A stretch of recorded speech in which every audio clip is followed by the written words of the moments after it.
Tumevuka.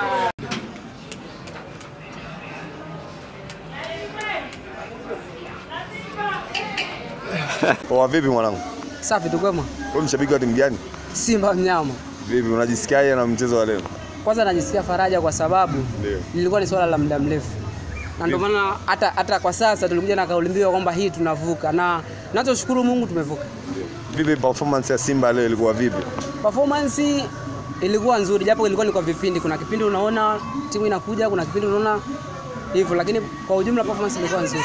Na juhudi za mchezaji mmoja mmoja zilionekana hasa kwa Elie Mpanzu.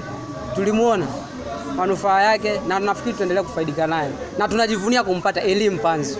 Hongereni sana. Unajisikiaje lakini kwa furaha leo? Asi haiwezi elezeka, lakini nimefurahi kwa sababu ni muda mrefu kama nilivyotangulia awali kuzungumza. Tulihitaji hatua kufika kwa muda mrefu na naamini tutafika mbali zaidi hapa. Hongereni sana mwana. Poa, karibu sana.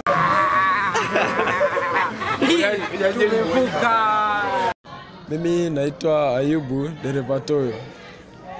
Kuhusu mechi ya leo nimefurahi sana. Wanasimba wote Afrika lazima wamefurahi, kwa miaka zaidi ya 20 hajawahi kuingia nusu finali.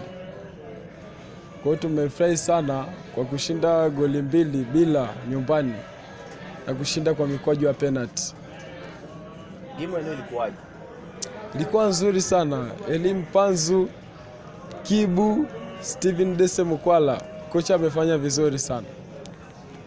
Kwa uwezo wa mchezaji mmoja, mchezaji ambao amekuvutia kwa siku ya leo? Elie Mpanzu. Kwa nini Elie Mpanzu?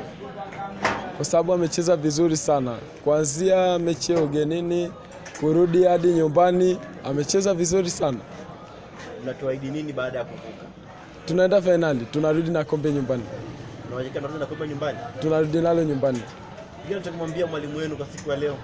Tunampongeza sana, japokuwa amefanya sabu moja, ila tunampongeza sana. Leo kafanya vizuri kwa kumwanzisha Ateba bench. Nitakuambia timu pinzani ambao nyinyi mtaenda kwenye mashindano hayo.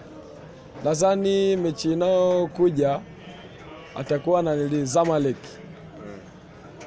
Atapata shida sana.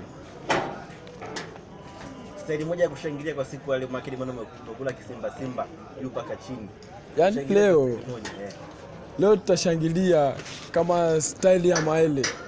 Ili ya kupiga kichwa, na kupiga hivi. Au sio? Bwana shukrani sana. Shukrani sana kaka.